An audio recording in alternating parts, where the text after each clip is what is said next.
It's interesting because I think there's always this like slight worry that if I'm messaging someone from radio or something, that like what if they're a little bit transphobic, and then I have to have an interview with this someone who is sort of a little bit transphobic Mm, and have to deal with that, or what if I'm going to get asked weird questions like yeah. about my sex life that I don't really want to reveal to Mm, people or whatever. yeah. um yeah, and I think that aspect, there's always this like slight background, I guess, noise of worry in my head about that. Hello and welcome to the 50 Shades of Gender podcast. We get curious about all things gender, sex, and sexuality, as well as relationships, feminism, the inclusive kind, mental health and kink, and all that makes us humans unique and diverse. From body positivity to body dysmorphia, it's all welcome here. If you like what we do and want to make a contribution, you can become a patron on Patreon. Visit patreon.com/50 Shades of Gender or buy us a coffee. Links are on the website. Now, join us on a journey of inclusion, acceptance, and respect. I'm your host, Esther Lemons. I am a queer woman, and my pronouns are she and they. In this episode, I have a conversation with Izzy Kershaw, a singer, songwriter, and music producer. Izzy's pronouns are she and her, and she is a transgender woman. She's also bisexual and has ADHD. Find out what that means to Izzy in this episode. We also talk about how big a part of identity gender is and how that can change, the importance of making the distinction between sex and gender in healthcare, being trans in the music industry, an enlightening acid trip, how music can take people on a journey, the innateness of gender from the perspective of brain science, and the desire to belong. It was recorded on the 26th of July 2022. Now let's get into the episode. Hello and welcome. What's your name? My name is Izzy Kershaw. Hello, Izzy. Welcome. Let's talk about gender, as we do here. Yeah, so the labels you gave me were transgender woman, bisexual, and ADHD. So let's start with the first one. What does it mean to you to be a transgender woman? So for me, really, it means to live and identify myself as a woman. It's I don't think it's anything specifically like unique or special, but it's just, yeah. Fair enough. Yeah, totally. So, have you always had a sense of being trans in your life? I mean, how's it been for you, like growing up and stuff? Yeah, I always said, well, I had a sense that something was wrong or that something was off. I Mhm. think I had the realization that I was trans when I was about 12. Right. Um, I had a friend of mine called Flo. I go to these sort of hippie camps every year, Hmm. and she was talking about, obviously at the time, I think not really understanding the language. She said she had a Yeah. trans uncle, but presumably it was a trans aunt. Right. Yeah. Yeah, that that old shtick. But after explaining to me what it was, it just really stuck with me and resonated with me. And I remember on the way back from that camp, sitting in the back of the car, and I found a Zippo lighter just on the floor at the camp, and I was playing with it in the back of the car, and I thought to myself, hmm, I could just not talk to anybody about this. I think that's a really good idea. I'm just not going to talk to anybody about this. And Mm. I remember making like an active decision to just sort of stuff it down and not think about it, because Mm. it being sort of too difficult, I guess. Yeah. Yeah. So, did you say that was when you were about 12? About 12, yeah. Yeah. So when did you get to a stage where you're like, you know what, I am going to tell people about this, or when did you, start coming out? I think as I went to uni, so I wasn't really around my parents very much at that time, and Mm. I think that gave me a lot more freedom to sort of think about my own identity and who I was as an individual. Mm. Um, and my mum was into a lot of Jermaine Greer at the time. Right. Yeah, which I sort of assumed that coming out to her would be this horrendous bad thing that would cause a lot of problems. And she sort of just found out on her own. Like, she saw some photos of me on Facebook or whatever, and just sort of figured it out. When she phoned me and I told her, she was like, "Yeah, that's fine," which is like not the answer I expected from all the conversations that I've had with her over the years. Right. Yeah, Mm. Oh, well, that's a pleasant surprise then, I guess. yeah, it was a Yeah. pleasant surprise. Yeah. Yeah.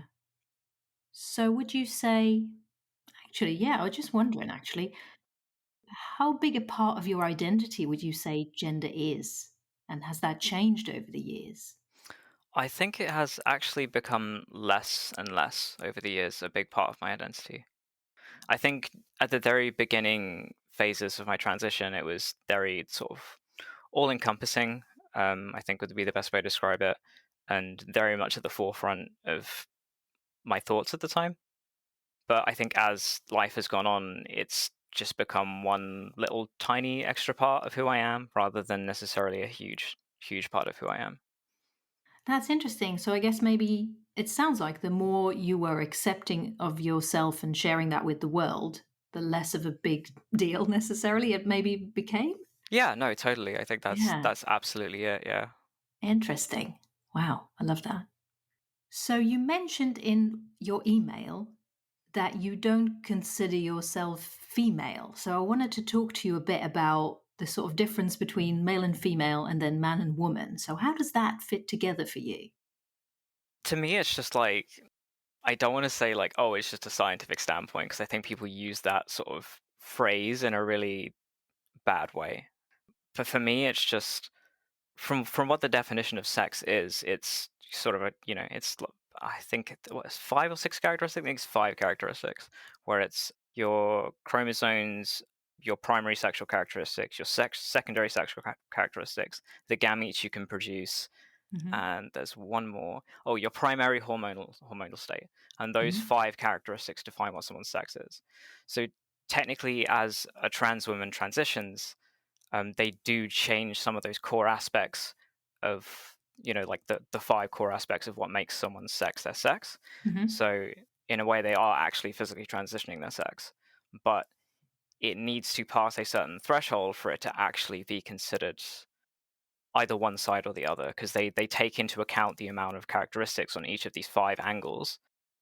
And so for me, it feels like, because my characteristics are more so on the male side, that I'm male. And I know that's a very like I Mm. guess like cold and logical way of seeing it, but Well, I, if that's how you feel about yourself, then that's valid, you know? yeah, yeah. And Yeah. I don't think that I'm not looking at that. And if someone's like a trans woman, they say, well, I consider myself female. That's fine by me. I'm Mhm. absolutely not saying that everyone should do it the way that I do it. But yeah, and I also kind of wish that a lot of systems like in the NHS, they have, when you change your like gender markers in the NHS, it's all your sex markers get changed in the NHS as well, which for me feels Yeah, that strange. it is because I think it emphasizes just how binary a system that is Yeah, because a friend of mine, transitioned and then got called like for a smear test and they were like, yeah, "Don't, it's not going to work." I don't have those parts. yeah. You I, know. I kept getting Oh, messages and stuff about cervical cancer screening, and it's just yeah. like, yeah, like, yeah, like Gosh. it Yeah, doesn't exactly. make any sense. Like I Yeah. don't have a cervix. Like, Yeah, yeah. So that just indicates like the need for like more nuance in that system, right? Because it's too binary and it doesn't work. It doesn't yeah, work like yeah, that. totally. I wish there was like a little checkbox for your gender and then a little checkbox for your sex, and they were very clearly with a little note underneath them to explain which part that they're for or whatever. Exactly, yeah. They Well, they they're already gonna do have that to, with right? oh, Yeah. sorry. They already do that with sort of STD screening and stuff like that, which is good. But Oh, they right. just don't do it with anything else for some reason. Oh, that's odd. Yeah. Well, let's hope they integrate that anytime soon. Gosh. Yeah. Oh, yeah. Yeah, I just found it really fascinating what you said about considering yourself a male woman, and also I appreciate the controversy around it because I think that argument, like the sex argument, is used a lot, in gender critical environments, let's say, isn't it? Yeah, Yeah, yeah. yeah. I mean, the way that they use it is very much like, oh, I have this better understanding of science, and therefore, you're really a man because it's all just chromosomes. And I Mm. think most people who use that argument don't actually understand what, Science. yes, yeah, Biology. what sex actually is and how it functions. Because it's more. I really don't like to use this phrase because it's from Doctor Who, and I'm not the biggest fan of Doctor Who. Mhm. But it's more wibbly wobbly than it is necessarily a straight line. Yeah, I've heard Yeah, that term before. Actually, I didn't yeah. quite realize it was Doctor Who. I'm not super into It is Doctor from Who. Doctor But, Who. I ah, not the biggest fan of Doctor Who. I really don't like David Tennant. This is a lot of people are gonna hate me for that, but I was going to say gender is fine. Like Doctor Who, not that's more controversial than gender, I guess. It's like, what, you don't like David Tennant? Anyway, yeah. So in your line of work, being a musician, do you find that? I mean, what is it like being a trans woman in the music industry? I think it's interesting because I think there's always this like slight worry that if I'm, messaging someone from radio or something that like what if they're a little bit transphobic and then I have to have an interview with this someone who is sort of a little bit transphobic Mm, and have to deal with that or what if I'm going to get asked weird questions like, yeah, about my sex life that I don't really want to reveal to mm, people or whatever. yeah, Um yeah, and I think that aspect there's always this like slight background, I guess, noise of worry in my head about that. But I mean, all in all, I don't know how much of that is just my internalized transphobia because a lot of the interactions that I've had so far have been absolutely fine. yeah. So yeah, it really Well, hasn't had as much of an effect as I thought it would. There is another yeah. thing I think that I look at other trans musicians and I think, which maybe I shouldn't do this, but I always think, well, I don't want to be doing something like them because it's like I'll get pigeonholed into like, I don't want to write music like 100 gecs or whatever because I'll then get pigeonholed into that. Or Mm, like it's already been done. When the reality is like hyperpop has been done like a million times by a million different artists, but like because it's so well known for like a few trans artists, if I get involved in that, it's like, oh, it's another trans artist doing hyperpop. So mm. it's it actually affects like the choices I make when I write music, which maybe it shouldn't, but it does. Interesting. Yeah, yeah. So have you always been into music and making music? Has that been part of your? Would you say it's part of your identity? I guess having grown up in a family or with your dad being a musician. Yeah, like it's one of the many parts of my identity, just as being trans is Hmm. one of the many parts of my identity, and Yeah. a sum of lots of different things. But yeah, no, I interestingly got into music quite shortly after realizing I was trans. Um, Interesting. but yeah, Yeah. that happened around the age of 13. I learned the bass line to Feel Good Inc. And I was just Oh instantly yeah. hooked on music. Um, and then I just started picking up loads of different other instruments. Like I picked up the saxophone for a bit, guitar, ocarina, bass, drums. Just became like a jack of all trades rather than necessarily being good at one specific thing. Although I did spend more time playing the electric guitar than anything else. Hmm. Hmm. Yeah. So you're a woman of many talents. Some of which are better than others, but Amazing. Yeah. Gosh, yeah, I want to come back to the music, but before we do, I was thinking maybe talk about the other labels you gave me. There's bisexual and there's ADHD. So would you say they're just other facets of your identity and they're like, I don't know, do you feel they maybe flow in your life as to not how important they are to you, but maybe how much to the forefront they are? Because as you said about gender, the more you accepted who you were and shared it with the world, the less of like an quote unquote issue it became. So it I guess it becomes more, I don't know, maybe more integrated or more normal in your own life. So it's then not something you maybe talk about all that much. I mean, it's one of those things where it's like I don't want to necessarily say, "Oh, this is just a little part of me," and in a way, it just is. But it does Mm. also impact my life significantly, especially like ADHD. Like that actually has a Mhm. quite quite a big impact on my life sometimes. Ah, But yeah. So I how does think, that show up for you? Yeah. I mean, it was sort of one of these things where without the diagnosis, for a long time, I didn't have a diagnosis. Hmm. It felt like, oh, I wonder if I have this thing, and then all the Mm. symptoms of that thing would show up and affect my life. But it's like I didn't really have coping strategies for it. But the Mm. moment you have that revelation of yes, I do have this thing, and yes, there are ways I can cope with it. Just Mm. knowing what the beast is a way of sort of. I don't want to call ADHD a beast necessarily, but that is Mhm. the phrase, like knowing the beast. Mm. But Right. Yeah. yeah, like knowing what it is really helps coping with it. And even with things like coming to terms with being bisexual and coming to terms with being trans, is like there are huge life changes that happen with that, Mm. and those huge life changes are always positive at the end of it, although can be hard at the beginning. Mm. Yeah, yeah. That makes sense. I liked what you said about in your bio about, I don't know if it was the first EP or song you released, Vessel, and it's about appreciating the one life and one vessel you've been given.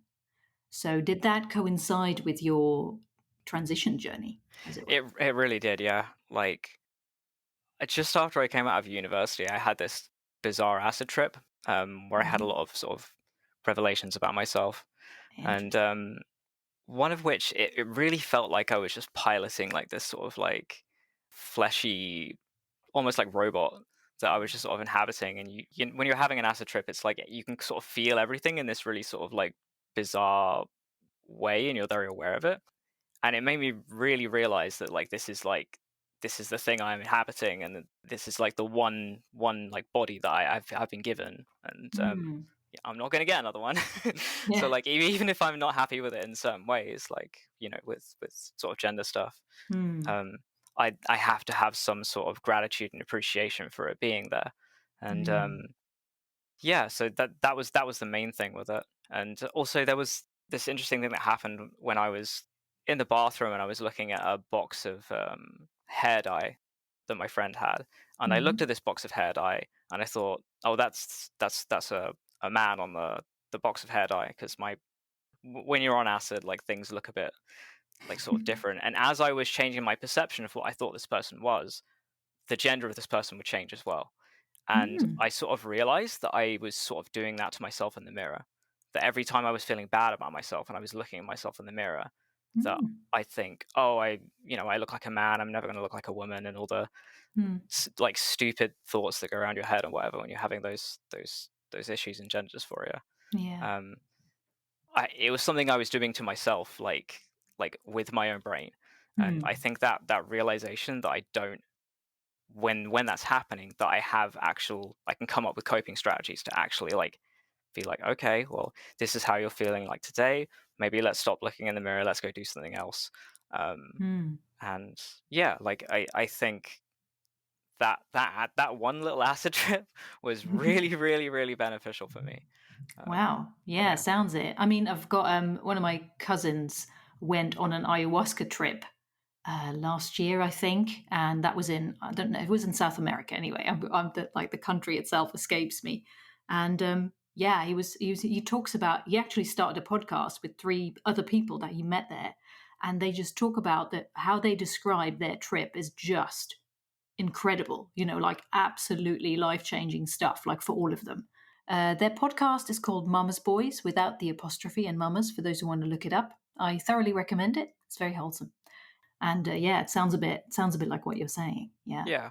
I mean, I don't think I'd want to do it again, but it Mm. was very intense. Yeah. The like, once in a lifetime thing. Yeah. Yeah, yeah, maybe a once in a lifetime thing.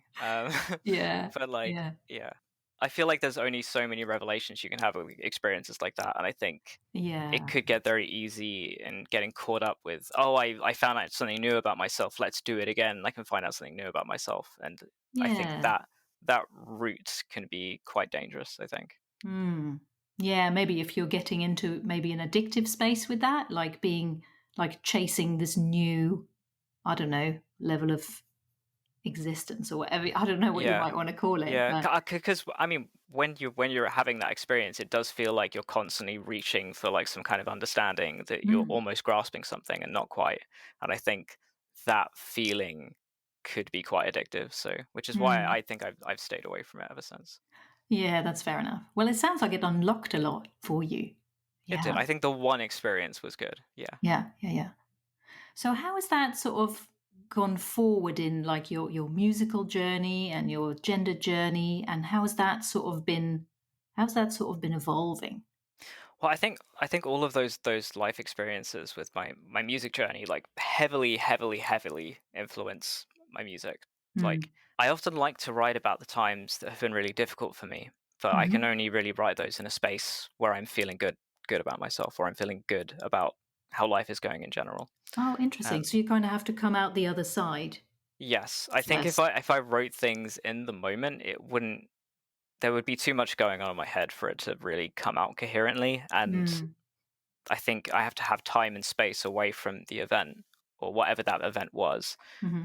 to really have, because when you're writing music, you're writing about an experience, and you're trying to convey that experience to others in a way that can maybe even be healing for them as well. Hmm.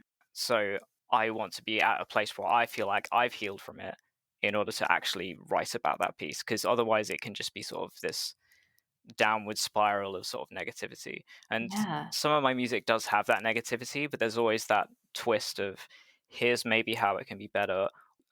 That sort of sense of overcoming the adversity rather than just necessarily being all about the adversity. Mm. That's really interesting. Yeah, it sounds like it's all about the energy you put into it that then goes out towards, I don't know, the listeners, I suppose. Yeah. And it is like a really tangible thing, especially I think not just if you're sensitive to that, but I think generally people don't realize that, and they might just feel a certain way when listening to music, and that's what that's about. It's all about the energy that goes into it. Yeah, totally. And Yeah. I don't really want to write music that is going to put anyone in this really negative headspace constantly. And I also want to Mm. write music that resonates with people, and often negative things do resonate with people. So Yeah. it's a hard balance. And when writing as well, like I want, you know, I want to put something out there that I'm proud of, that people can, Hmm. listen to and feel like they've been on a journey rather than just a sort of a bop that they can jam out to. Which, I mean, sometimes that's nice, but Yeah, totally. Yeah. Yeah, that makes total sense. Yeah, so you take them on a journey. I like that. So you take them on a journey and you give them like a glimpse of where you've been, but also you take them back to how you came out of it and where you are now. So it's like an empowering positive experience. yes, yeah, that's the aim and objective anyway. Yeah. Mm. Yeah, I love it. So, excitingly, you have a new track coming out that you're doing with your dad. Yes. And yeah, can you give me some background on that? Because that's also linked to your gender journey, isn't it? It is, yeah. Which I don't even know if my dad knows this. Wow.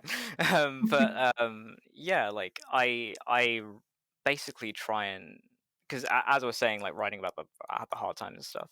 I think just after I transitioned, which was at uni, I had this sort of time where I made this friend group basically, and this friend group was really lovely and nice, and we went out drinking a lot. And then after I sort of let out that I was trans and started to transition, I don't think I quite realized what their views on trans people were before I started really hanging out with them. Oh. Because of Mhm. this, it sort of left me in this position where I was, very sort of alone and isolated at university. And Mhm. with that came a lot of pain, I guess, and a lot of like, let's just say it was a very difficult time, and a lot of Mhm. that was to do with transitioning at a space where I was very alone and isolated. And Mhm. a lot of my friends were also coming to terms with this, and some of them were coming to terms with it in a way that was better than others. Mhm. Like a lot of old friends that I've known since I was very young, Yeah. and doing that in a place where you're alone isn't the greatest feeling in the world. Hmm. But Paranoid is basically, like, the song is basically about that, and about like some of the feelings that came along with it, and some of the mental health issues that came along with it. Mhm. And yeah, and when I was writing this song, because I think when people listen to the song, they might assume it's sort of a 50-50 split of writing between me and my dad. But when I came to my dad about this idea, because it was lockdown at the time, and my dad was super bored and like tired, and I was super bored and tired. And it was during the time where we could sort of visit, but there were like restrictions to the rules of how you could visit. So I was Oh yeah. visiting, my dad, and making sure we adhered to all the restrictions or whatever. Mhm. And yeah, I saw the look on his face of, like, it was almost like this absolute defeat, and his wife Sarah was with him. This look of absolute defeat as well.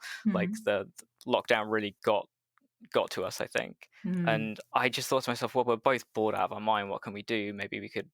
I don't know, write a song. That's what we both do. So I Mhm. asked if we should write a song together, and he was just like, "Yeah, that sounds great." But one Nice. of the things he said was that from it was that he'd like me to put in basically the majority of the sort of work on my end, and then he can just sort of maybe sing over it or whatever. I didn't want it to just be like that, so I asked him to write a little bit of the middle eighth. Mhm. So the first beginning of the middle eighth, which is just after the second chorus, he wrote that little section, and that was about a difficult time in his life and how he overcame some adversity. Mm. Because again, that's kind of my general theme throughout music. And then Yeah. I riffed off that in the second part of the middle eighth, and also sort of used some of his lyrics and sort of adapted them a little bit and shaped them in my own way. But Mm. yeah, the song wouldn't exist in the way that it is without Dad, and I think I wanted to make sure it was like, if he was going to be involved, I wanted to make sure it was like that rather than just necessarily me handing him lyrics and him just singing the lyrics. Mm. Very much a co-creation then. Yeah. Yes, I Yeah. it was more on my end, but it is I wanted it to be a co-creation, so Mm. I asked, yes, for Dad to do Nice. some stuff, yeah. So will you both be singing on it as well, or is it just one Yes. of you singing? Both of No, you. we're both singing on it, yeah. So, Nice. it was I originally wanted it to just be me on the verses, and then maybe we'd sing together on the chorus or something, but I just Mm. kept adding dabbing it more because I think it just, Mhm. yeah. But yeah, so it's like sort of back and forth on the verses. Like I'll sing one line, Dad'll sing another line, and then I'll sing one line, and Interesting. then we sing together on the pre-chorus, and then the chorus we're singing in unison rather than in harmony, with a bunch of backing vocals and stuff. So Cool. I really thought about the structure of it, I guess, Mhm. and how I was going to involve him. Mhm. Mhm.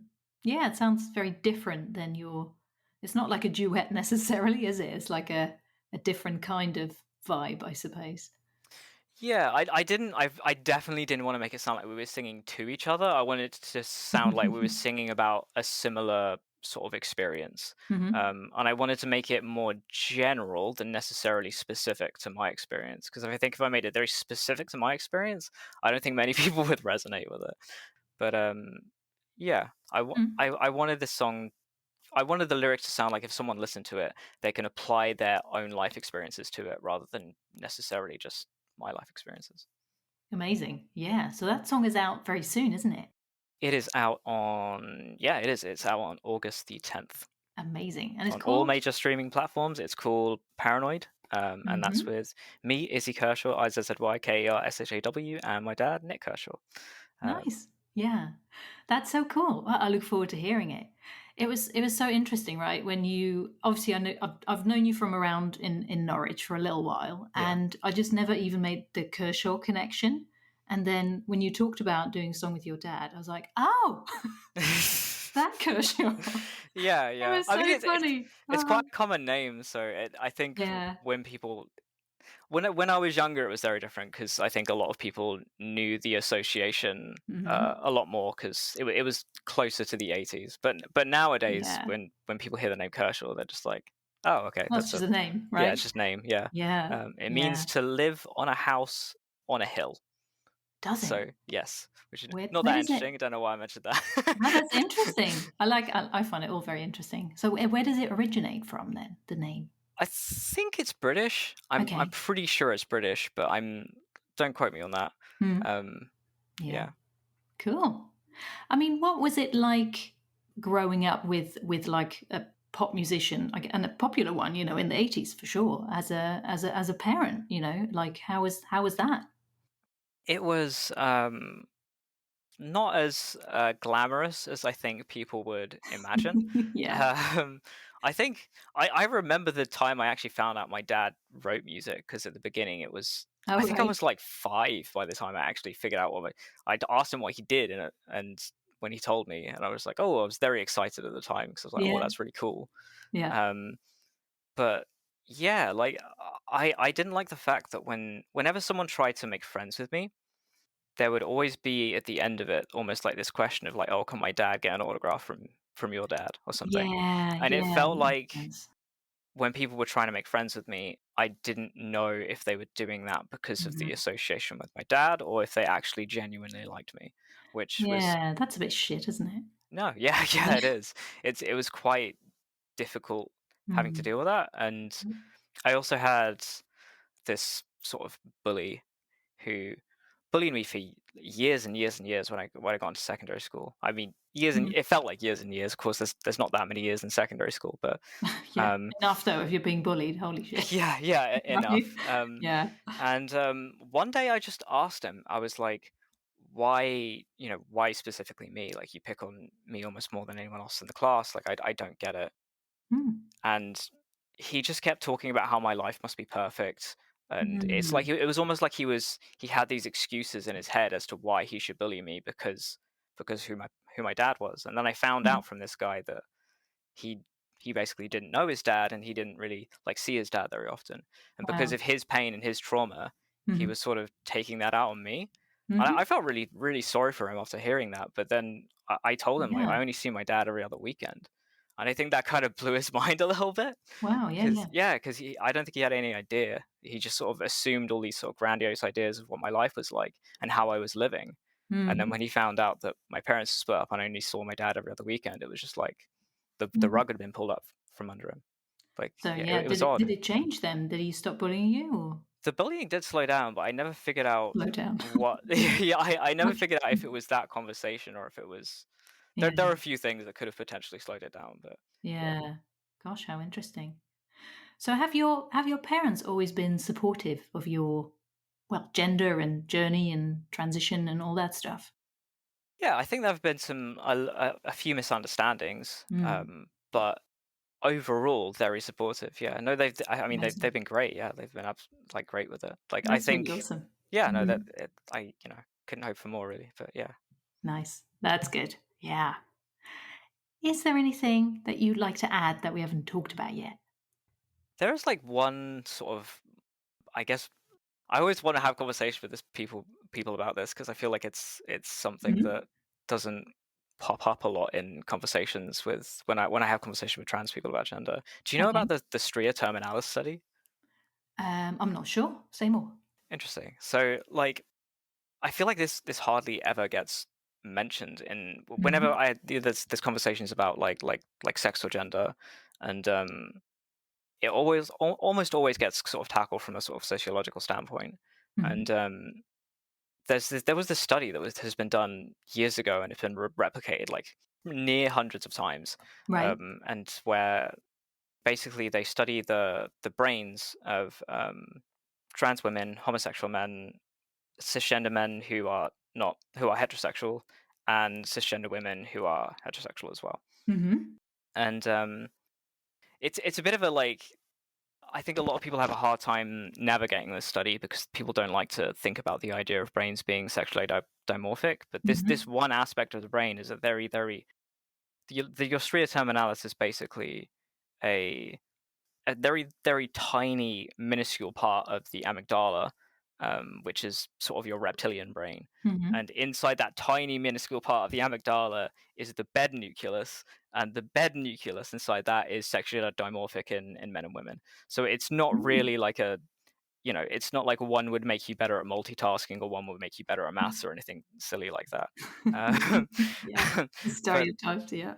yeah, yeah. So it's not delving into that kind of brain science, but it Yeah. does delve into the sort of idea that I think a lot of people have that actually gender is an innate aspect of who people are. And I Mm. often find myself wanting to talk about this study more, and I guess Mhm. this this podcast would be like a really good avenue for that, Mm. um, because it raises so many questions. And the study basically is that they found that homosexual men and straight men have exactly the same bed nucleus of their stria terminalis, because they initially thought that this sexually dimorphic part of the brain must have something to do with sexuality, Mm. and it doesn't. Right. But when they tested against trans women's bed nucleus of their stria terminalis was the same shape and size as it would be in that of a woman, which kind of Mm. leads this idea that maybe this bed nucleus actually has something to do with how people present their gender. Um, Interesting. Yeah. yeah, and I just find that inherently interesting because a lot of Mhm. people look at that and they think it doesn't, oh well, what about non-binary people or what about this and what about that? And I don't think that excludes them at all. like by Mhm. any means. Like maybe their stria terminalis is somewhere in between. Maybe their stria terminalis looks something totally different. I think there should be just more Yeah. conversation about finding out scientifically what's going on, because I know a lot of people are very Mhm. scared of that because people might try and look for a trans cure or something. But Yeah, there's always yeah, stuff like that. Yeah, you always yeah, get that, don't you? which Yeah, I don't think there should be. We're just a different type of human, and that's fine. totally, yeah. But Diversity, innit? yeah, yeah, exactly. Like I think if we were all the same, it'd be very boring. It would be Um, very boring. yeah. Yes, absolutely. So I just like just Mhm. understanding it, I think, can help a lot with a lot of the stuff that's happening, I think, Mhm. in, on Turf Island, as it were. Um, Yeah. yeah, because I think if people understood more that it Ah, really is like an innate thing that is happening within people, and that it's not just something mm, that just sort of manifests later on in life, I think people would be a lot more understanding and accepting of it. Um, mhm. Yeah. as That much makes as a lot of like sense. I wish we didn't need to do that. Do you know what I mean? I wish Mhm. people would just be understanding and accepting, but I don't think we're going to get there just through the way that we're doing it Yeah, it's now. gonna take a while, isn't it? Yeah, yeah. Yeah. But it makes total sense though, because when I've spoken to people, like trans people in particular, there does seem to be like this innate thing, like of not necessarily for everyone, like everyone experiences it in a different way, but like this mismatch of what the well, what the body is and what the body should be. Like in the head, it's like no, it should Yeah. be like this. This is not right. This is Yeah. yeah. As well as like I found when I was younger that I wanted to really make friends with women a lot more than I did with men, and I really associated with women a lot more in a way that was almost like a social Mm, thing as well. yeah. But obviously, if the girls of my age or whatever were looking at me and thinking that this is a boy or whatever, they're not going to Mm, have that same desire and association that yeah. I'm going to have. So it's sort of one-sided. Mhm. And I think I noticed that when I was very young, and that feeling of like wanting to belong to that group. And I think maybe that has something to do with that. Maybe it has something to do with stria terminalis. Like, who knows? Like, it's Yeah, hard to maybe. say because this study's been replicated a lot, but I think the brain is a very difficult thing to understand.